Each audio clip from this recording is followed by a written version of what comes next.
ವಯಸ್ಸು ಎಷ್ಟು, ಹದಿಹರೆಯ ಅಂದ್ರೆ ಏನು, ಮತ್ತೆ ಇವತ್ತು ಟೀನೇಜರ್ಸ್, ಯಾರನ್ನ ಟೀನೇಜರ್ಸ್ ಅಂತ ಹೇಳಿ ಕರಿತೀವಿ. ಹದಿಹರೆಯದ ವಯಸ್ಸು ಎಲ್ಲಿಂದ ಪ್ರಾರಂಭ ಆಗ್ತದೆ?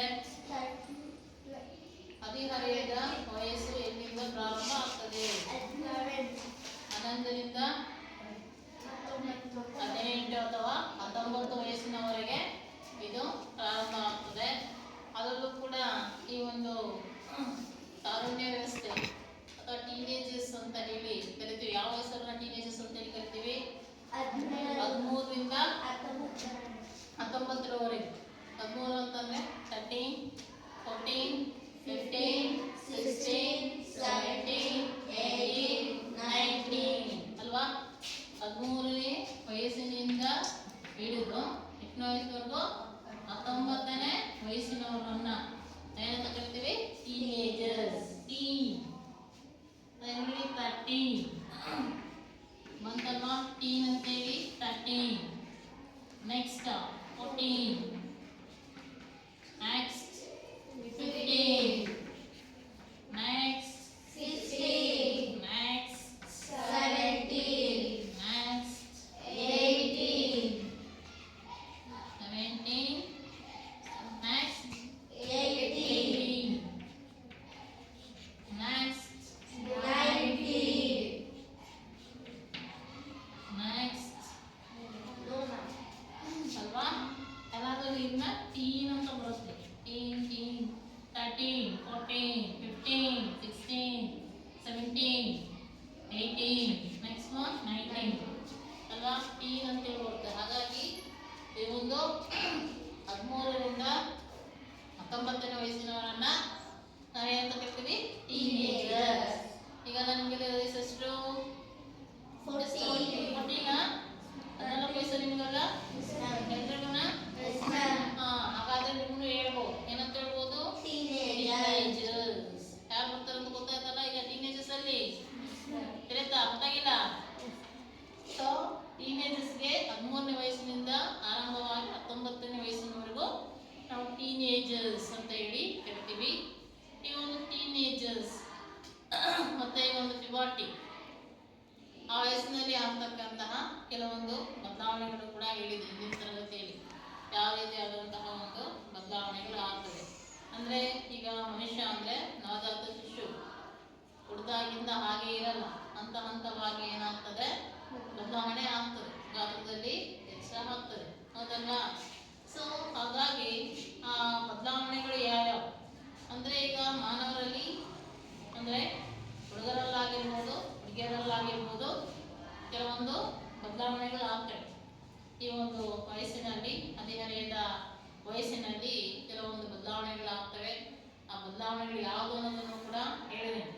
ಹುಡುಗರಲ್ಲಿ ಯಾವ ರೀತಿಯ ಬದಲಾವಣೆ ಆಗ್ತದೆ, ಅದೇ ರೀತಿ ಹುಡುಗಿಯರಲ್ಲಿ ಯಾವ ರೀತಿಯಾದಂತಹ ಒಂದು ಬದಲಾವಣೆ ಆಗ್ತದೆ.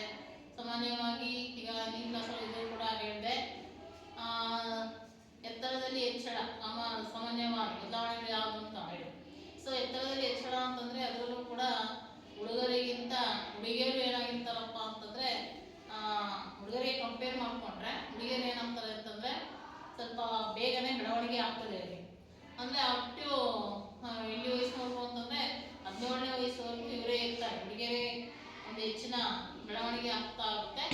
ಆದ್ರೆ 18ನೇ ವಯಸ್ಸಿನಲ್ಲಿ ಅಂದ್ರೆ ಇಬ್ರು ಕೂಡ ಗಂಡು ಮತ್ತೆ ಹೆಣ್ಣು ಮಕ್ಕಳು ಅವರು ಇಬ್ರು ಕೂಡ ಒಂದು 100% ಒಂದೇ ಒಂದು ಹಂತವನ್ನು ಅವರು ತಗೊಳ್ತಕ್ಕಂಥದ್ದು.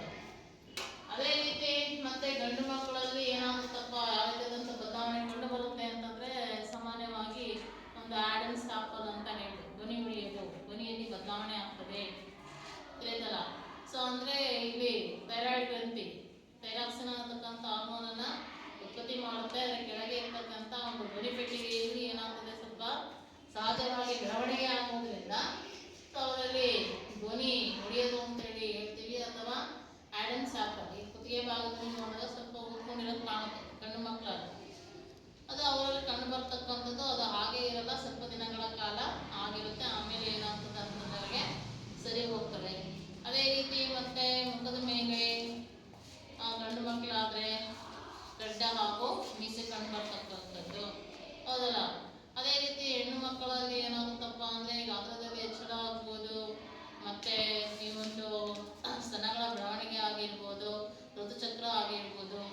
ಹೆಣ್ಣು ಮಕ್ಕಳಲ್ಲಿ ಏನಾಗುತ್ತಪ್ಪ ಅಂತಂದರೆ ಕೆಲವೊಂದು ಚೇಂಜಸ್ಗಳು ಕಂಡುಬರುತ್ತೆ, ಬದಲಾವಣೆಗಳು ಉಂಟಾಗುತ್ತೆ.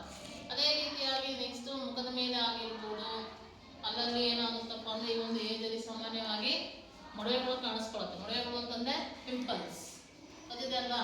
ಅದಕ್ಕೆ ಅಂದರೆ ಈ ವಯಸ್ಸಿನಲ್ಲಿ ಏನಾಗ್ತಾ ಇರುತ್ತಪ್ಪ ಅಂತ ಸಹಜವಾಗಿ ಇದೆಲ್ಲ 14 ಇಯರ್ಸ್ ಅಂತ ಹೇಳಿದ್ರೆ, ಈ ವಯಸ್ಸಿನಲ್ಲಿ ಸಾಮಾನ್ಯವಾಗಿ ಏನಾಗುತ್ತಪ್ಪ ಅಂತಂದರೆ ಈ ಒಂದು ತೈಲಗ್ರಂಥಿಗಳಲ್ಲಿ ತೈಲ ಆಗಿರ್ಬೋದು ಅವೇನಾಗ್ತಾ ಇರುತ್ತೆ ಅಂದರೆ ಹೆಚ್ಚಿನ ಪ್ರಮಾಣ ತೈಲಗ್ರಂಥಿಯಲ್ಲಿ ಇರುತ್ತೆ, ಚರ್ಮದ ಕೆಳಭಾಗದಲ್ಲಿ ಇರುತ್ತೆ. ಸೊ ಹಾಗಾಗಿ ಹೆಚ್ಚಿನ ಪ್ರಮಾಣದಲ್ಲಿ ಈ ಒಂದು ವಯಸ್ಸಿನಲ್ಲಿ ಏನಾಗ್ಬೋದಪ್ಪ ಅಂತಂದರೆ ಉತ್ಪತ್ತಿ ಆಗ್ಬೋದು. ಆ ರೀತಿ ಉತ್ಪತ್ತಿ ಆಗೋದ್ರಿಂದ ಏನಾಗುತ್ತೆ ಅಂತಂದರೆ ಮುಖದ ಮೇಲೆ ಅಲ್ಲಲ್ಲಿ ಮೊಡವೆಗಳು ಕಾಣಿಸ್ಕೊಳ್ಳುತ್ತೆ. ಸೊ ಅದನ್ನು ಕೂಡ ನೀವು ಈಗ ಮುಖದ ಮೇಲೆ ಮೊಡವೆ ಬಂದರೆ ಏನೋ ಒಂಥರ ಕುರುಹು ಇದ್ದಾಗೆ, ಏನೋ ಒಂಥರ ಕಲೆ ಇದ್ದಾಗೆ, ಚೆನ್ನಾಗಿತ್ತು ಮುಖ ಇಷ್ಟು ದಿನ, ಈಗೇನಾಗಿದೆಪ್ಪ ಅಂತಂದರೆ ಮುಖದ ಮೇಲೆ ಮೊಡವೆಗಳು ಬಂದಿದೆ, ನೋಡೋಕ್ಕಾಗಲ್ಲ ಅಂತ ಹೇಳಿ ಹೆದರಿಕೆ ಪಡ್ಕೊಳ್ಳೋದು ಏನು ಬೇಡ. ಸೊ ಅಕಸ್ಮಿಕವಾಗಿ ನೀವೇನಾದ್ರು ಡಾಕ್ಟ್ರ್ ಬಳಿ ಹೋದ್ರು ಕೂಡ ಡಾಕ್ಟ್ರು ಕೂಡ ಹೇಳ್ತಾರೆ ಇದು ಹಾರ್ಮೋನ್ ಇಂಬ್ಯಾಲೆನ್ಸು, ಈ ವಯಸ್ಸಿನಲ್ಲಿ ಇದು ಸಹಜವಾಗಿರುತ್ತೆ, ಆಮೇಲೆ ಏನಾಗುತ್ತಪ್ಪ ಅಂದರೆ ಅದು ಸರಿ ಹೋಗುತ್ತೆ ಅಂತೇಳಿ. ಹಾಗೆ ಸ್ವಲ್ಪ ದಿನ ಹಾಗೆ ಇರುತ್ತೆ, ಆಮೇಲೆ ಏನಾಗ್ತದೆ ಅಂತಂದರೆ ಅದು ಸರಿ ಹೋಗ್ತದೆ. ಕರೆಕ್ಟಲ್ಲ, ಅದು ಹೆದರುವಂತಹ ಇದೇನು ಇರಲ್ಲ. ಸೊ ಇವೆಲ್ಲ ಚೇಂಜಸ್ ಎಲ್ಲ ನಾವು ಏನು ಮಾಡ್ಕೊಂಡಿದ್ವಪ್ಪ ಅಂದರೆ ಇಂದಿನ ತರಗತಿಯಲ್ಲಿ ನಾವು ಅದ್ರ ಬಗ್ಗೆ ತಿಳ್ಕೊಂಡಿದ್ವಿ, ಹೌದಲ್ವಾ. ಸೊ ಈ ದಿನದ ಒಂದು ತರಗತಿಯಲ್ಲಿ ಈ ಒಂದು ಹುಟ್ಟತಕ್ಕಂಥ ಅಂದರೆ ಮಗುವಿನ ಲಿಂಗ ನಿರ್ಧಾರ ಯಾವ ರೀತಿ ಆಗುತ್ತೆ ಅನ್ನೋದನ್ನ ನೋಡೋಣ. ಹುಟ್ಟತಕ್ಕಂತಹ ಒಂದು ಮಗು ಗಂಡು ಅಥವಾ ಹೆಣ್ಣು ಅಂತ ಹೇಳಿ ನಾವು ಯಾವ ರೀತಿಯಾಗಿ ತಿಳ್ಕೊಳ್ಳೋದು ಅಂತ ಹೇಳಿ, ಹೀಗೆ ಮಗುವಿನ ಲಿಂಗ ನಿರ್ಧಾರ ಯಾವ ರೀತಿ ಆಗ್ತದೆ. ಈಗಾಗಲೇ ನಿಮಗೆ ಗೊತ್ತಾಗಿದೆ, ಗಂಡು ಮಕ್ಕಳು ಅಂದರೆ ಇದೇ ರೀತಿಯಾದಂಥ ಒಂದು ಲಕ್ಷಣಗಳು ಇರುತ್ತೆ, ಹೆಣ್ಣು ಮಕ್ಕಳು ಆದರೆ ಅವರಿಗೆ ಒಂದು ಲಕ್ಷಣಗಳು ಇರುತ್ತೆ ಅಂತ ಹೇಳಿ. ಆವಾಗ ಹುಟ್ಟತಕ್ಕಂಥ ಒಂದು ಮಗು ಅದು ಗಂಡು ಅಥವಾ ಹೆಣ್ಣು ಅಂತ ಹೇಳಿ ಯಾವ ರೀತಿಯಾಗಿ ನಾವು ತಿಳ್ಕೊಳ್ಳೋದು ಅಂತ ಹೇಳಿ, ಅಂದರೆ ಮಗುವಿನ ಲಿಂಗ ನಿರ್ಧಾರ ಯಾವ ರೀತಿಯಾಗಿ ನಡೆಯುತ್ತೆ.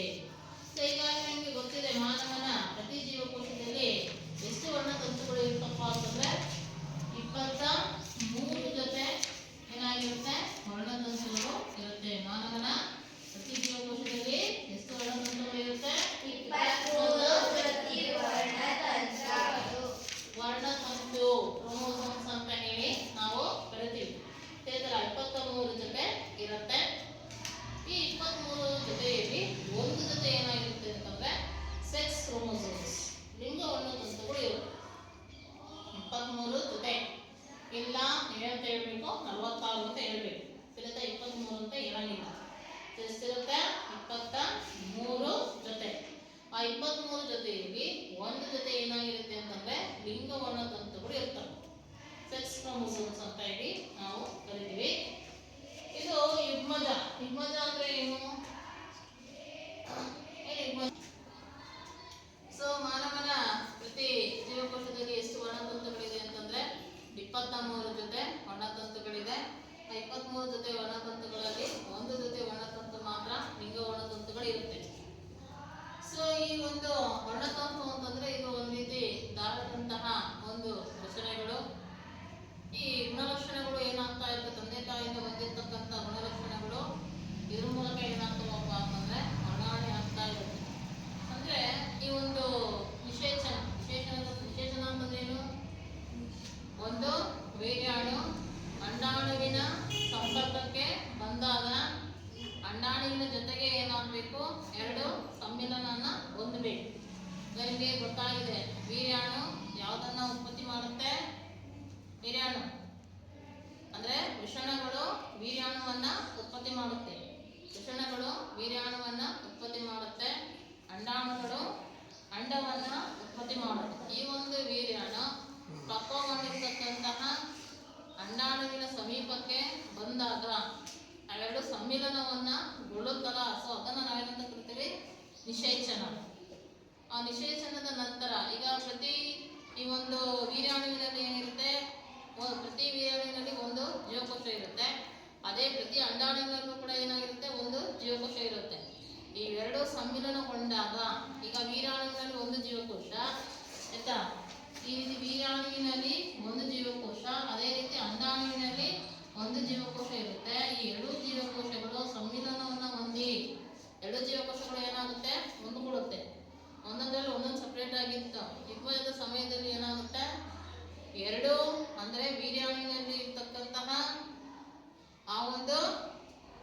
ಜೀವಕೋಶ. ಅದೇ ರೀತಿ ಈ ಒಂದು ಅಂಡಾಣುವಿನಲ್ಲಿರ್ತಕ್ಕಂಥ ಜೀವಕೋಶಗಳು ಸಮ್ಮಿಲನ ಹೊಂದಿ ಎರಡು ಸೇರ್ಕೊಂಡು ಒಂದಾಗುತ್ತೆ. ಸೊ ಅಂಥದನ್ನ ನಾವೇನಂತ ಕರಿತೀವಿ? ಯುಗ್ಮಜ. ಸೊ ಆ ರೀತಿ ಯುಗ್ಮಜ ಆಗ್ಬೇಕಾದ್ರೆ ಆ ಒಂದು ಸಂದರ್ಭದಲ್ಲಿ ಈ ಒಂದು 23 ಜೊತೆ ವರ್ಣತಂತುಗಳು ಏನಿರುತ್ತೆ ಅಂತೇಳಿ ನೋಡ, ಮಾನವನ ಪ್ರತಿ ಜೀವಕೋಶದಲ್ಲಿ ವರ್ಣತಂತುಗಳು. ಸೊ ಅದರಲ್ಲಿ ಒಂದು ಜೊತೆ ಏನಾಗಿರುತ್ತೆ? ಲಿಂಗ ವರ್ಣತಂತುಗಳಿರುತ್ತೆ. ಆ ಲಿಂಗ ವರ್ಣತಂತುಗಳು ಈ ಒಂದು ಯುಗ್ಮಜದ ಸಮಯದಲ್ಲಿ ಏನಾಗುತ್ತೆ ಅಂತಂದ್ರೆ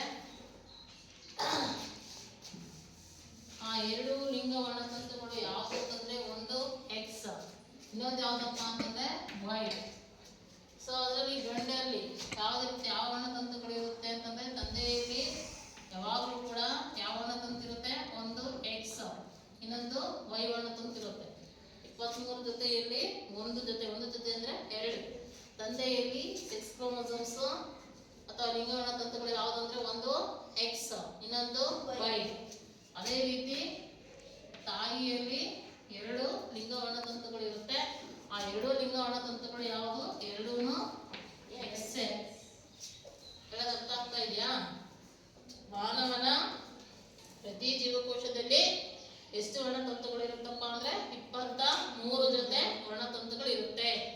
23ರಲ್ಲಿ ಒಂದು ಜೊತೆ ಅಂದ್ರೆ 22 ಬಿಟ್ಟು ಇನ್ನು ಒಂದು ಜೊತೆ ಏನಿರುತ್ತಲ್ಲ ಎರಡು, ಆ ಎರಡನ್ನ ನಾವೇನಂತ ಕರಿತೀವಿ ಅಂದ್ರೆ ಲಿಂಗ ವರ್ಣತಂತುಗಳು ಅಂತ ಹೇಳಿ ಕರಿತೀವಿ. ಆ ಲಿಂಗ ವರ್ಣತಂತುಗಳಲ್ಲಿ ತಂದೆಯಲ್ಲಿ ಯಾವ್ದು ಇರುತ್ತಪ್ಪ ಅಂತಂದ್ರೆ ಒಂದು ಎಕ್ಸ್ ವರ್ಣತಂತು ಇರುತ್ತೆ, ಇನ್ನೊಂದು ವೈ ವರ್ಣತಂತು ಇರುತ್ತೆ. ತಾಯಿಯಲ್ಲಿ 2 ಎಕ್ಸ್, ಒಂದು ಎಕ್ಸ್ ವರ್ಣತಂತು ಅಂದ್ರೆ ಇನ್ನೊಂದು ಕೂಡ ಎಕ್ಸ್ ವರ್ಣತಂತು. ಈ ಒಂದು ಯುಗ್ಮಜದ ಸಮಯದಲ್ಲಿ ತಂದೆಯಿಂದ ಎಕ್ಸ್ ವರ್ಣತಂತು, ತಾಯಿಯಿಂದ ಎಕ್ಸ್ ವರ್ಣತಂತು. ತಂದೆಯಿಂದನೂ ಎಕ್ಸ್, ತಾಯಿಯಿಂದನೂ ಎಕ್ಸ್ ವರ್ಣತಂತು ಎರಡು ಸಮ್ಮಿಲನಗೊಂಡ್ರೆ ಇಲ್ಲಿ ಹುಟ್ಟತಕ್ಕಂತಹ ಒಂದು ಮಗು ಏನಾಗಿರುತ್ತೆ? ಎಕ್ಸಸ್ ಆಗಿರೋದ್ರಿಂದ ಇದು ಹೆಣ್ಣು ಮಗು. ಯಾವುದಲ್ಲಿ? Baby is girl. ಈಗ ತಾಯಿ ಹತ್ರ ಇರೋದು 2 ಎಕ್ಸೆ, ಯಾಕಂದ್ರೆ ತಾಯಿಯಿಂದ ಬರೋದು ಎಕ್ಸೆನೆ. ಈಗ ತಾಯಿಯಿಂದ ಎಕ್ಸ್, ತಂದೆಯಿಂದ ಯಾವ್ದು ಬರ್ಬೇಕೀಗ? ವೈ ಬಂದ್ರೆ ಇಲ್ಲಿ ಎಕ್ಸ್ ವೈ ಆಗುತ್ತೆ. ಆ ರೀತಿ ಎಕ್ಸ್ ವೈ ಆದರೆ ಅವಾಗ ಮಗು ಏನಾಗುತ್ತೆ? ಬಾಯ್ ತಿಳಿದಲ್ಲ. ತಾಯಿಯಲ್ಲಿ ನಾವೇ ಹೇಳಿದ್ದೀನಿ, ತಂದೆಯಲ್ಲಿ ಇರ್ತಕ್ಕಂತಹ ವರ್ಣತಂತುಗಳು ಯಾವುದು ಅಂದ್ರೆ ಒಂದು ಎಕ್ಸ್, ಇನ್ನೊಂದು ಯಾವುದು? ವೈ. ತಾಯಿಯಲ್ಲಿ ಯಾವುದು? ಒಂದು ಎಕ್ಸ್, ಇನ್ನೊಂದು ಎಕ್ಸ್, 2 ಎಕ್ಸ್. ಆ ಒಂದು ಯುಗ್ಮಜದ ಸಮಯದಲ್ಲಿ ತಂದೆಯಿಂದ ಒಂದು ಎಕ್ಸ್, ತಾಯಿಯಿಂದ ಇನ್ನೊಂದು ಎಕ್ಸ್ ವರ್ಣತಂತುಗಳು ಸಮ್ಮಿಲನ ಆದ್ರೆ ಸೊ ಅವಾಗ ಹುಟ್ಟತಕ್ಕಂತಹ ಮಗು ಏನಾಗಿರುತ್ತೆ? ಹೆಣ್ಣಾಗಿರುತ್ತೆ. ಅದೇ ರೀತಿ ತಂದೆಯಿಂದ ವೈ, ತಾಯಿಯಿಂದ ಎಕ್ಸ್ ಬಂದ್ರೆ ಇಲ್ಲಿ ಏನಾಗುತ್ತಪ್ಪ ಅಂತಂದ್ರೆ ಎಕ್ಸ್ ವೈ ಆಗುತ್ತೆ. ಹುಡ್ತಕ್ಕಂತಹ ಒಂದು ಮಗು ಏನಾಗಿರುತ್ತಪ್ಪ ಅಂತಂದ್ರೆ ಗಂಡಾಗಿರುತ್ತೆ. ಹಾಗಾಗಿ ಇಲ್ಲಿ ಮಗುವಿನ ಲಿಂಗ ನಿರ್ಧಾರ ಯಾವ್ದ್ರಿಂದ ಆಗುತ್ತಪ್ಪ ಅಂತಂದ್ರೆ ತಂದೆಯಿಂದ ಆಗೋದು. ಈಗ ಕೆಲವೊಂದು ಮನೆಯಲ್ಲಿ ಹೆಣ್ಮಕ್ಳು ಜನನ ಆಗ್ತಾ ಇರುತ್ತೆ, ಅವರು ಗಂಡು ಮಕ್ಕಳು ಬೇಕು ಅಂತೇಳಿ ಅಪೇಕ್ಷೆ ಪಟ್ಟಿರ್ತಾರೆ. ಮತ್ತೆ ಏನಾಗುತ್ತಪ್ಪ ಅಂದ್ರೆ ನೆಕ್ಸ್ಟ್ ಕೂಡ ಏನಾಗುತ್ತೆ? ಹೆಣ್ಣು ಮಗು ಆಗುತ್ತೆ.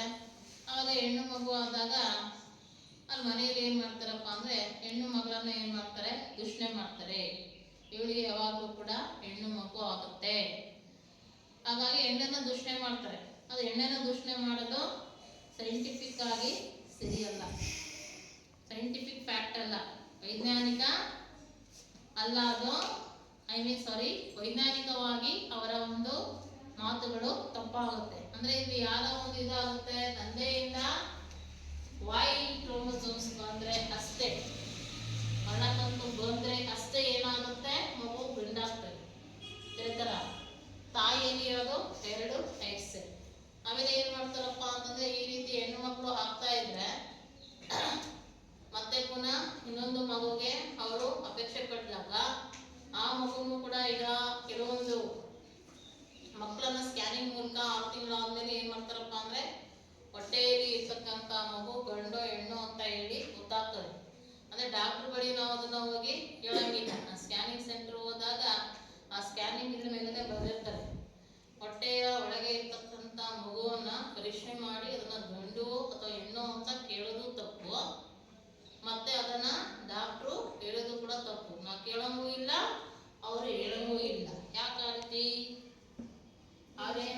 ಮತ್ತೆ ಪುನಃ ಹೊಟ್ಟೆಯಲ್ಲಿ ಇರ್ತಕ್ಕಂಥ ಮಗು ಏನಾದ್ರು ಹೆಣ್ಣು ಗರ್ಲ್ ಬೇಬಿ ಅಂತ ಹೇಳಿದ್ರೆ ಅದನ್ನ ಏನ್ ಮಾಡ್ತಾರೆ, ಹೊಟ್ಟೆಯಲ್ಲಿ ಅದನ್ನ ಸಾಯಿಸ್ಬಿಡ್ತಾರೆ. ಹೆಣ್ಣು ಭ್ರೂಣ ಹತ್ಯೆ ಅಂತ ಹೇಳಿ ಅದನ್ನ ಮಾಡ್ತಾರೆ. ಹೊಟ್ಟೆ ಒಳಗಡೆ ಆ ಮಗುನ ಏನ್ ಮಾಡ್ಬಿಡ್ತಾರೆ, ಸಾಯಿಸ್ಬಿಡ್ತಾರೆ. ಹಾಗಾಗಿ ಅದನ್ನ ಯಾರು ಕೂಡ ಏನ್ ಮಾಡಲ್ಲ, ಹೇಳೋದಿಲ್ಲ, ತಿಳಿತಲ್ಲ. ಸೊ ಹಾಗಾಗಿ ಇಲ್ಲಿ ಮಗುವಿನ ಲಿಂಗ ನಿರ್ಧಾರ ಆಗೋದು ತಂದೆಯಿಂದಲೇ. ಸೊ ಹಾಗಾಗಿ ಇಲ್ಲಿ ಆ ಒಂದು ಹೆಣ್ಣು ಮಕ್ಕಳ ತಪ್ಪು ಅನ್ನತಕ್ಕಂಥದ್ರಲ್ಲಿ ಇರೋದಿಲ್ಲ. ಚೆನ್ನಾಗಿ ತಿಳ್ಕೊಂಡಿರೋದಾದ್ರೆ ಅದ್ರ ಬಗ್ಗೆ ಏನು ಪ್ರಶ್ನೆ ಮಾಡಲ್ಲ, ಮತ್ತೆ ಹಾಗೆ ಯಾವುದೇ ರೀತಿಯಾದಂತಹ ಒಂದು ತೊಂದರೆನೂ ಕೊಡಲ್ಲ. ಇದರಿಂದ ಎಷ್ಟೋ ಮನೆಗಳಲ್ಲಿ ಏನಾಗಿದೆಪ್ಪ ಅಂದ್ರೆ ಜಗಳ ಆಗಿದೆ, ಅಥವಾ ಮನೆ ಬಿಟ್ಟು ಓಡಿಸೋದು, ಅಥವಾ ಅವ್ರಿಗೆ ಬೇರೆ ರೀತಿಯಾದಂತಹ ಒಂದು ಕಿರುಕುಳವನ್ನ ಕೊಡೋದು ಇರುತ್ತೆ. ಬಟ್ ನಾವು ಈ ರೀತಿ ವೈಜ್ಞಾನಿಕವಾಗಿ ನೋಡಿದ್ರೆ ಇದರ ತಪ್ಪು ಹೆಣ್ಣು ಮಕ್ಕಳಲ್ಲಿ ಇರೋದಿಲ್ಲ. ಸೇತಲ್ಲ, ಈಗ ಗೊತ್ತಾಯ್ತಲ್ಲ ಮಗುವಿನ ಲಿಂಗ ನಿರ್ಧಾರ ಯಾವ ರೀತಿಯಾಗಿ ನಡೆಯುತ್ತೆ ಅನ್ನತಕ್ಕಂಥದ್ದು.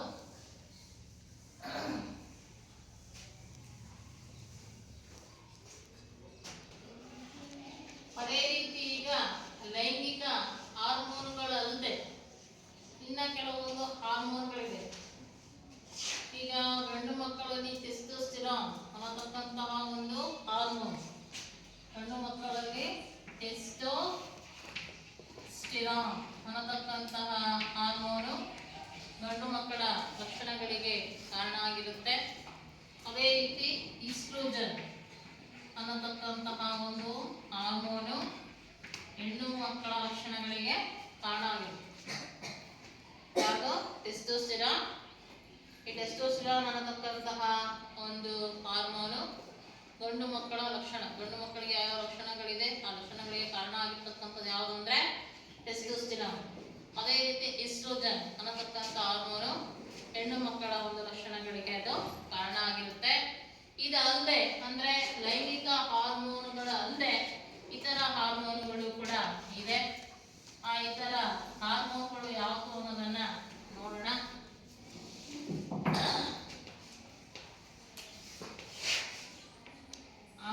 One is that is pituitary hormone.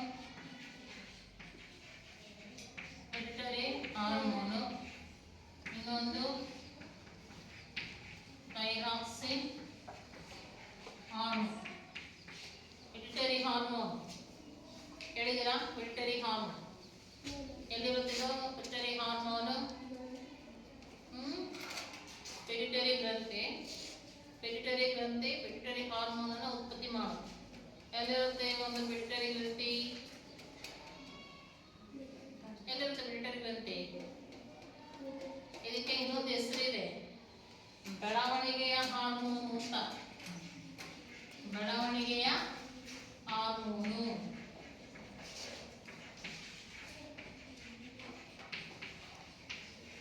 ಎಲ್ಲಿರುತ್ತೆ ಅನ್ನೋದು ಹೇಳಿಲ್ಲ. ಎಲ್ಲಿರುತ್ತೆ? ಎಲ್ಲಿರುತ್ತೆ ಪಿಟ್ಯುಟರಿ ಗ್ರಂಥಿ? ಗೊತ್ತಿಲ್ವಾ? ಈ ಒಂದು ಪಿಟ್ಯುಟರಿ ಗ್ರಂಥಿ ನಮ್ಮ ಮೆದುಳಿನ ಬುಡಭಾಗದಲ್ಲಿ ಇರುತ್ತೆ. ಎಲ್ಲಾ ಗ್ರಂಥಿಗಳಲ್ಲಿ ಅತಿ ಚಿಕ್ಕದಾಗಿರ್ತಕ್ಕಂಥ ಗ್ರಂಥಿ ಯಾವ್ದಪ್ಪ ಅಂತಂದ್ರೆ ಪಿಟ್ಯುಟರಿ ಗ್ರಂಥಿ. ಇದು ಎಷ್ಟು ಚಿಕ್ಕದಾಗಿರುತ್ತೆ ಗ್ರಂಥಿ ಅಂತಂದ್ರೆ, ಬಟಾಣಿ ಕಾಳು ನೋಡಿದೀರಾ? ಬಟಾಣಿ ಕಾಳಿನ ಗಾತ್ರದಷ್ಟಿರುತ್ತೆ ಈ ಗ್ರಂಥಿ. ಹಾಗೆ ಹೇಳಿದಾಗಿದ್ರೆ ಗಾತ್ರ ಎಷ್ಟು? ಬಟಾಣಿ ಕಾಳಿನ ಗಾತ್ರದಷ್ಟಿರುತ್ತೆ. ಇದು ಎಲ್ಲಿರುತ್ತಪ್ಪ ಅಂದ್ರೆ ಮೆದುಳಿನ ಬುಡಭಾಗದಲ್ಲಿ ಇರುತ್ತೆ.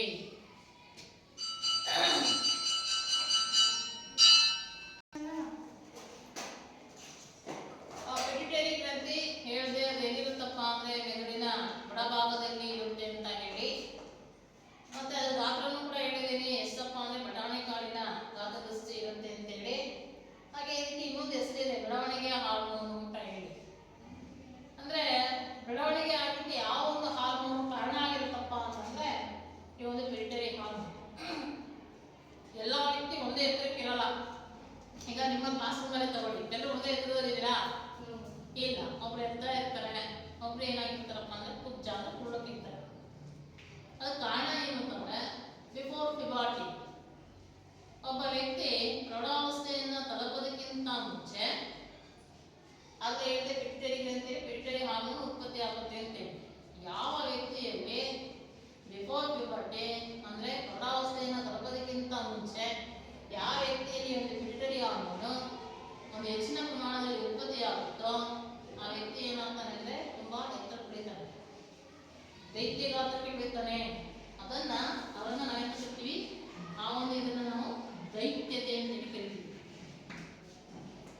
ತುಂಬಾ ಹೆಚ್ಚಾಗಿರ್ತಾರೆ. 8ನೇ ಕ್ಲಾಸ್ಗೆ ತಗೊಂಡ ಒಬ್ಬ ವ್ಯಕ್ತಿ ಏನಾಗಿರ್ತಾನೆ, ಒಂದು ಹುಡುಗಿ ತುಂಬಾ ಎತ್ತರವಾಗಿರ್ತಾಳೆ. ಆ ವಯಸ್ಸೆಷ್ಟು 14 ವಯಸ್ಸಷ್ಟೇ, ವಯಸ್ಸಷ್ಟೇ ಇರುತ್ತೆ. ನೋಡ್ಲಿಕ್ಕೆ ಮಾತ್ರ ಅವಳು ತುಂಬಾ ಎತ್ತರ ಇರ್ತಾಳೆ. ಅವಳು ನೋಡಿದ್ರೆ 8ನೇ ಕ್ಲಾಸ್ ಅನ್ಸಲ್ಲ, ಯಾವುದೋ ಕಾಲೇಜನ್ನ ಮುಗಿಸಿದ ಹಾಗೆ ಅನಿಸ್ತಾಳೆ. ಆಗ ಅವಳು 8ನೇ ಕ್ಲಾಸ್ ಅಷ್ಟೇ, ಎತ್ತರದಲ್ಲಿ ಮಾತ್ರ ಏನಿದೆ, ಹೆಚ್ಚಳ ಇದೆ. ಯಾಕೆ ಅವಳು ಅಷ್ಟು ಎತ್ತರದಲ್ಲಿ ಬೆಳೆದವಳಪ್ಪ ಅಂತಂದ್ರೆ ಅವಳಲ್ಲಿ ಅವನ ಪಿಟ್ಯುಟರಿ ಹಾರ್ಮೋನ್ ಏನಾಗಿದೆ, ಹೆಚ್ಚಿನ ಪ್ರಮಾಣದಲ್ಲಿ ಉತ್ಪತ್ತಿಯಾಗಿದೆ. ಸೊ ಹಾಗಾಗಿ ಅವಳೇನಾಗ್ತಾರಪ್ಪ ಅಂದ್ರೆ ಎತ್ತರ ಬೆಳೀತಾಳೆ. ಸೊ ಅದನ್ನ ನಾವೇನಂತ ಕರಿತೀವಿ ಅಂತಂದ್ರೆ ದೈತ್ಯ. ಅದೇ ಒಂದು ಪಿಟ್ಯುಟರಿ ಹಾರ್ಮೋನ್ ಯಾವ ಪಿಟ್ಯುಟರಿ ಹಾರ್ಮೋನ್ ಯಾವ ವ್ಯಕ್ತಿಯಲ್ಲಿ ಬಿಫೋರ್ ಪ್ಯೂಬರ್ಟಿ ಅಂದ್ರೆ ಆ ವ್ಯಕ್ತಿ ಪ್ರೌಢಾವಸ್ಥೆಯನ್ನ ತಲುಪೋದಕ್ಕಿಂತ ಮುಂಚೆ ಯಾವ ವ್ಯಕ್ತಿಯಲ್ಲಿ ಒಂದು ಹಾರ್ಮೋನು ಒಂದು ನಿರ್ದಿಷ್ಟ ಪ್ರಮಾಣಕ್ಕಿಂತ ಕಡಿಮೆ ಪ್ರಮಾಣದಲ್ಲಿ ಉತ್ಪತ್ತಿಯಾಗುತ್ತೋ ಆ ವ್ಯಕ್ತಿ ಏನಾಗ್ತಾನೆ ಅಂದ್ರೆ ಕುಡಿತಾನೆ. ಸೊ ಅದನ್ನ ನಾವೇನಂತ ಕರಿತೀವಪ್ಪ ಅಂತಂದ್ರೆ ಕುಬ್ಜತೆ ಅಂತ ಹೇಳಿ ಕರಿತೀವಿ. ಒಬ್ಬರಿಗೆ ಇದೇ ತರಗತಿ ತಗೊಂಡು ಅವರು ಕುಡಿಯಕ್ಕಿರ್ತಾರೆ, ಆದ್ರೂ ಕೂಡ ಅವ್ರು ಐತೆ 8ನೇ ತರಗತಿ. ಆದ್ರೆ ಇನ್ನೊಬ್ರು ಮಾತ್ರ ಏನಾಗಿರ್ತಾರಪ್ಪ ಅಂದ್ರೆ ಎತ್ತರವಾಗಿರ್ತಾರೆ. ಎತ್ತರ ಕಾರಣ ಹೇಳಿದ್ವಿ. ಆ ವ್ಯಕ್ತಿ ಅಂದ್ರೆ ಆ ಹುಡುಗಿ ಯಾಕೆ ಕುಡಿದಿದ್ದಾಳಪ್ಪ ಅಂದ್ರೆ ಅವಳಲ್ಲಿ ಏನಾಗಿದೆ, ಪಿಟ್ಯುಟರಿ ಹಾರ್ಮೋನ್ ಒಂದು ನಿರ್ದಿಷ್ಟ ಪ್ರಮಾಣಕ್ಕಿಂತ ಏನಾಗಿದೆ, ಕಡಿಮೆ ಪ್ರಮಾಣದಲ್ಲಿ ಉತ್ಪತ್ತಿಯಾಗಿದೆ. ಸೊ ಅವರನ್ನ ನಾವೇನಂತ ಕರಿತೀವಪ್ಪ ಅಂತಂದ್ರೆ ಕುಬ್ಜತೆ. ಕುಬ್ಜ ಅಂದ್ರೇನು, ಕುಳಿಯೋದು ತಿಳಿದಲ್ಲ. ದೈತ್ಯತೆ ಅಂದ್ರೆ ಯಾವ ವ್ಯಕ್ತಿಯಲ್ಲಿ ಪಿಟ್ಯುಟರಿ ಹಾರ್ಮೋನ್ ಒಂದು ನಿರ್ದಿಷ್ಟ ಪ್ರಮಾಣಕ್ಕಿಂತ ಹೆಚ್ಚಿನ ಪ್ರಮಾಣದಲ್ಲಿ ಉತ್ಪತ್ತಿಯಾಗುತ್ತೋ ಆ ವ್ಯಕ್ತಿ ಏನಾಗ್ತಾನೆ ಅಂದ್ರೆ ದೈತ್ಯಗಾತ್ರ ಪಡೆಯುತ್ತಾನೆ, ಅದನ್ನ ದೈತ್ಯತೆ. ಯಾವ ವ್ಯಕ್ತಿಯಲ್ಲಿ ಪಿಟ್ಯುಟರಿ ಹಾರ್ಮೋನ್ ಒಂದು ನಿರ್ದಿಷ್ಟ ಪ್ರಮಾಣಕ್ಕಿಂತ ಕಡಿಮೆ ಪ್ರಮಾಣದಲ್ಲಿ ಉತ್ಪತ್ತಿಯಾಗುತ್ತೋ ಅದನ್ನ ನಾವೇನಂತ ಕರಿತೇವೆ, ಕುಬ್ಜತೆ. ತಿಳಿದಲ್ಲ. ಇದು ಮಾತ್ರ ಅಲ್ಲ, ಈ ಒಂದು ಪಿಟ್ಯುಟರಿ ಹಾರ್ಮೋನ್ ಈ ಒಂದು ವೀರ್ಯಾಣುಗಳಾಗಿರ್ಬೋದು, ಅಂಡಾಣುಗಳಾಗಿರ್ಬೋದು, ಅದನ್ನ ಒಂದು ಉತ್ಪತ್ತಿ ಮಾಡಲಿಕ್ಕೂ ಕೂಡ ಪ್ರಚೋದನೆಯನ್ನು ನೀಡಲಿಕ್ಕೂ ಕೂಡ ಏನಾಗಿರುತ್ತಪ್ಪ ಅಂದ್ರೆ ಕಾರಣ ಆಗಿರ್ತದೆ ಪಿಟ್ಯುಟರಿ ಹಾರ್ಮೋನ್. ಅದೇ ರೀತಿ ಇನ್ನೊಂದು ಹಾರ್ಮೋನ್ ಯಾವುದಪ್ಪ ಅಂದ್ರೆ it is the thyroxine hormone. ಎಲ್ಲಿದೆ ಥೈರಾಕ್ಸಿನ್ ಹಾರ್ಮೋನ್? ಥೈರಾಯ್ಡ್ ಇರುತ್ತೆ ಕುತ್ತಿಗೆಯ ಕೆಳಭಾಗದಲ್ಲಿ. ಇದ್ರ ಕೆಲಸ ಏನು? ಥೈರಾಕ್ಸಿನ್ ಅನ್ನತಕ್ಕಂಥ ಹಾರ್ಮೋನ್ ಅನ್ನು ಏನ್ ಮಾಡುತ್ತಿದ್ದು, ಉತ್ಪತ್ತಿ ಮಾಡುತ್ತೆ. ಇರ್ತಲ್ಲ. ಈ ಥೈರಾಕ್ಸಿನ್ ಹಾರ್ಮೋನ್ ಯಾವ್ದಕ್ಕೆ ಬೇಕು? ನಮ್ಮ ದೇಹದಲ್ಲಿ ನಡೆಯತಕ್ಕಂತಹ ಚಯಾಪಚಯ ಕ್ರಿಯೆಗಳಿಗೆ ಈ ಥೈರಾಕ್ಸಿನ್ ಹಾರ್ಮೋನ್ ಬೇಕು. ತಿಳಿತಲ್ಲ. ಇಲ್ಲಿ ಒಂದ್ಸತಿ ನೀವು ನೋಡಬಹುದು, ಒಬ್ಬ ವ್ಯಕ್ತಿಗೆ ಏನಾಗಿರ್ತಪ್ಪ ಅಂದ್ರೆ ಕೆಲವೊಬ್ಬರಿಗೆ ಇಲ್ಲಿ ಊತ ಕಾಣಿಸ್ಕೊಳ್ಳುತ್ತೆ. ಈ ಊತ ಕಾಣಿಸ್ಕೊಳ್ಳಿಕ್ಕೆ 2 ಕಾರಣಗಳು. ಒಂದನೇ ಕಾರಣ ಏನಪ್ಪಾ ಅಂತಂದ್ರೆ ಈ ಥೈರಾಯ್ಡ್ ಗ್ರಂಥಿ ಥೈರಾಕ್ಸಿನ್ ಅನ್ನತಕ್ಕಂಥ ಹಾರ್ಮೋನ್ ಅನ್ನ ಏನ್ ಮಾಡ್ಲಿಕ್ಕೆ ಆಗ್ತಾ ಇಲ್ಲ ಅಂತ ಹೇಳಿ ಉತ್ಪತ್ತಿ ಮಾಡ್ಲಿಕ್ಕೆ ಆಗ್ತಾ ಇಲ್ಲ. ಆ ಥೈರಾಕ್ಸಿನ್ ಹಾರ್ಮೋನ್ ಅನ್ನ ಉತ್ಪತ್ತಿ ಮಾಡಬೇಕು ಅಂತಂದ್ರೆ ಸೊ ಅದಕ್ಕೆ ಏನ್ ಬೇಕು, ಅಯೋಡಿನ್ ಬೇಕು. ಆ ಥೈರಾಕ್ಸಿನ್ ಹಾರ್ಮೋನ್ ಅನ್ನ ಉತ್ಪತ್ತಿ ಮಾಡ್ಲಿಕ್ಕೆ ಅದಕ್ಕೆ ಏನ್ ಬೇಕು, ಅಯೋಡಿನ್ ಬೇಕು. ಇಲ್ಲಿ ಊತ ಕಾಣಿಸ್ಕೊಳ್ಳಿಕ್ಕೆ ಕಾರಣ ಏನಪ್ಪಾ ಅಂದ್ರೆ ಅಲ್ಲಿ ಅದಕ್ಕೆ ಏನಿಲ್ಲ, ಥೈರಾಕ್ಸಿನ್ ಅನ್ನತಕ್ಕಂಥ ಹಾರ್ಮೋನ್ ಅನ್ನ ಉತ್ಪತ್ತಿ ಮಾಡ್ಲಿಕ್ಕೆ ಆಗ್ತಾ ಇಲ್ಲ. ಯಾಕೆ ಉತ್ಪತ್ತಿ ಮಾಡ್ಲಿಕ್ಕೆ ಆಗ್ತಾ ಇಲ್ಲಪ್ಪ ಅಂದ್ರೆ ಅದ್ರ ಬಳಿ ಏನಿಲ್ಲ, ಅಯೋಡಿನ್ ಇಲ್ಲ. ಹಾಗಾಗಿ ಏನಾಗ್ತಾ ಇದೆ, ಒಳಗಡೆ ಊತ ಕಾಣಿಸ್ಕೊಳ್ಳೋದ್ರಿಂದ ಹೊರಗೂ ಕೂಡ ಏನಾಗ್ಬೋದು, ನಮ್ಗೆ ಊತಂಗ್ ಕಾಣ್ತದೆ. ತಿಳಿತಲ್ಲ. ಸೊ ಆ ರೀತಿ ಆ ಊತ ಕಾಣಿಸ್ಕೊಳ್ಳುತ್ತಲ್ಲ ಅಂದ್ರೆ ಅಯೋಡಿನ್ ಕೊರತೆಯಿಂದ ಬರ್ತಕ್ಕಂಥ ರೋಗ ಯಾವ್ದು ಅಂತ ಕೇಳಿದ್ರೆ ಗಳಗಣ್ಣ ರೋಗ ಅಂತ ಕರಿತೀವಿ. ಅಂತ ಕರಿತೀವಿ ಗಳಗಣ್ಣ ರೋಗ. ಅಯೋಡಿನ್ ಕೊರತೆ. ಅಯೋಡಿನ್ ಅಂದ್ರೆ ಕಾಮನ್ ಏನು, ಅಯೋಡಿನ್ ಕೊರತೆಯಿಂದ ಬರ್ತಕ್ಕಂಥ ರೋಗ ಯಾವುದು ಅಂತಂದ್ರೆ ಗಳಗಣ್ಣ ರೋಗ. ಅಯೋಡಿನ್ ನೋಡಿರ, ಅಯೋಡಿನ್ ಅಯೋಡಿನ್ ಅಂದ್ರೆ ಏನು? ಸೊ ಅಯೋಡಿನ್ ಅಂದ್ರೆ ಏನು? ಉಪ್ಪು, ಸಾಮಾನ್ಯ ಉಪ್ಪು ಮನೆಯಲ್ಲಿ ಬಳಕೆ ಮಾಡ್ತೀವಲ್ವಾ. ನಾವು ಎಷ್ಟೇ ಆಗಿ ಆಹಾರ ಪದಾರ್ಥನ ಮಾಡಿದ್ರು ಕೂಡ ಅದಕ್ಕೆ ನಾವೇನಾದ್ರೂ ಉಪ್ಪನ್ನ ಸೇರಿಸಿಲ್ಲ ಅಂತಂದ್ರೆ ಆಹಾರ ಏನಾಗಲ್ಲ, ರುಚಿಕರ ಅನ್ಸಲ್ಲ. ಉಪ್ಪಲ್ಲೂ ಕೂಡ ಹೆಚ್ಚಿನ ಬೆಲೆ ಬಾಳ್ತಕ್ಕ ಬೆಲೆ, ತುಂಬಾ ಬೆಲೆ ಏನಿರಲ್ಲ, ಸ್ವಲ್ಪ ಕಡಿಮೆ ಬೆಲೆದು ಇರುತ್ತೆ, ಸ್ವಲ್ಪ ದುಬಾರಿನೂ ಇರುತ್ತೆ. ನೀವು ತಗೋಬೇಕಾದ್ರೆ ಅಂಗಡಿಯಲ್ಲಿ ಆ ಪ್ಯಾಕೆಟ್ಸ್ ಎಲ್ಲನೂ ಕೂಡ ಏನಾಗಿದೆ, ಪ್ಯಾಕೆಟ್ಸ್ ಆಗಿದೆ. ಆ ಅಡಿಗೆ ಉಪ್ಪನ್ನ ತಗೋಬೇಕಾದ್ರೆ ಸೊ ಅದ್ರ ಮೇಲೆ ಒಂದು ಮುದ್ರೆ ಇರುತ್ತೆ, ಅಯೋಡೈಸ್ ಸಾಲ್ಟ್. ಏನಿರುತ್ತೆ? Iodise salt. ಆ ರೀತಿಯಾದಂತ ಉಪ್ಪನ್ನ ನೀವು ತಗೋಬೇಕು. ಅಥವಾ ಕನ್ನಡದಲ್ಲಿ ಅಯೋಡಿನ್ ಭರಿತ ಉಪ್ಪು ಅಂತ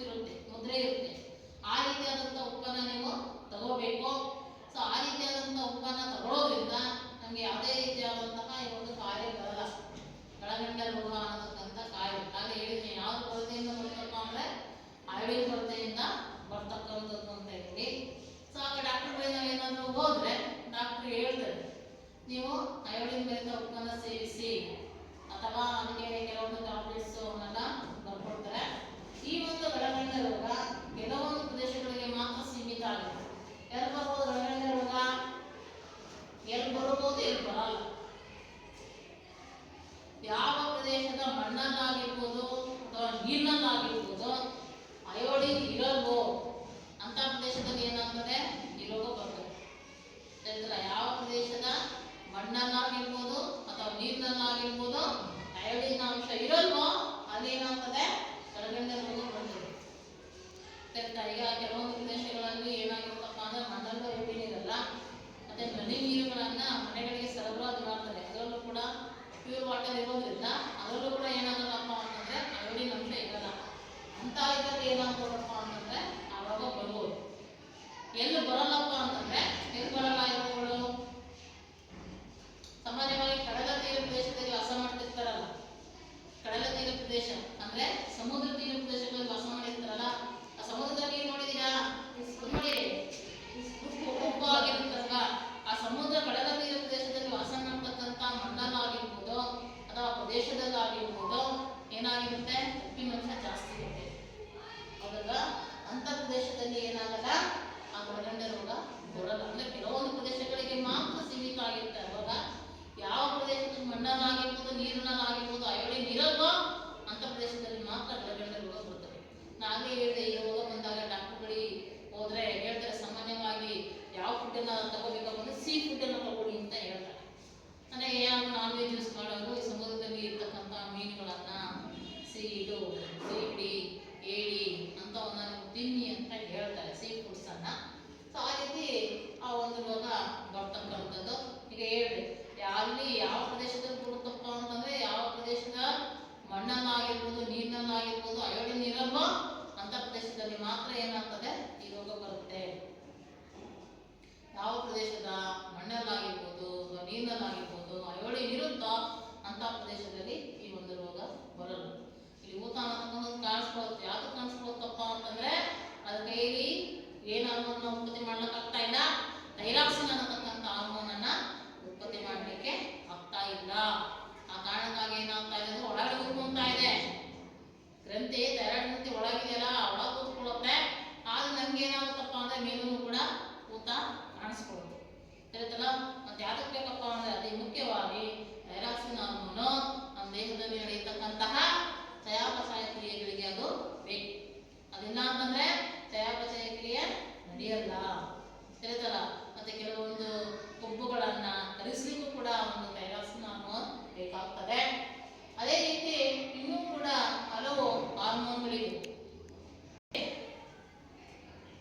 ಅದೇ ರೀತಿ ಇನ್ನು ಕೆಲವೊಂದು ಹಾರ್ಮೋನ್ಗಳಿದೆ, ಕೆಲವೊಂದು ಗ್ರಂಥಿಗಳಿದೆ. ಒಂದಾವಪ್ಪ ಅಂತಂದ್ರೆ ಮೆದೋಜೀರಕ ಗ್ರಂಥಿ, ಇನ್ನೊಂದು ಮೆದೋಜೀರಕ ಗ್ರಂಥಿ ಯಾವ ಹಾರ್ಮೋನ್ ಅನ್ನ ಉತ್ಪತ್ತಿ ಮಾಡುತ್ತಪ್ಪ ಅಂತಂದ್ರೆ ಇನ್ಸುಲಿನ್ ಅನ್ನತಕ್ಕಂತಹ ಹಾರ್ಮೋನ್ ಅನ್ನ ಅದು ಉತ್ಪತ್ತಿ ಮಾಡುತ್ತೆ. ಸೊ ಈ ಇನ್ಸುಲಿನ್ ಯಾಕೆ ಬೇಕಪ್ಪ ಅಂತಂದ್ರೆ ರಕ್ತದಲ್ಲಿ ಸಕ್ಕರೆ ಮಟ್ಟವನ್ನ ನಿಯಂತ್ರಿಸಲಿಕ್ಕೆ ಈ ಒಂದು ಇನ್ಸುಲಿನ್ ಅನ್ನತಕ್ಕಂಥ ಹಾರ್ಮೋನ್ ಬೇಕು. ಮೆದೋಜೀರಕ ಗ್ರಂಥಿ ಇನ್ಸುಲಿನ್ ಅನ್ನತಕ್ಕಂಥ ಹಾರ್ಮೋನ್ ಅನ್ನ ಏನ್ ಮಾಡುತ್ತೆ ಉತ್ಪತ್ತಿ ಮಾಡುತ್ತೆ. ಯಾತಕ್ಕೆ ಇನ್ಸುಲಿನ್ ಬೇಕು ಅಂತಂದ್ರೆ ಈ ಕೆಲಸ ಏನಪ್ಪಾ ಅಂತಂದ್ರೆ ಇನ್ಸುಲಿನ್ ಕೆಲಸ ನಮ್ಮ ರಕ್ತದಲ್ಲಿ ಇರ್ತಕ್ಕಂತಹ ಸಕ್ಕರೆ ಮಟ್ಟವನ್ನ ನಿಯಂತ್ರಿಸಲಿಕ್ಕೆ ಏನ್ ಬೇಕೋ ಈ ಒಂದು ಇನ್ಸುಲಿನ್ ಅನ್ನತಕ್ಕಂಥ ಹಾರ್ಮೋನ್ ಬೇಕು. ನಿಮಗೆ ಅದರ ಕೆಲಸ ಮತ್ತೆ ಕಾರ್ಯ ಅದ್ರ ಬಗ್ಗೆ ನಾವು ಏನ್ ಮಾಡ್ತೀವಿ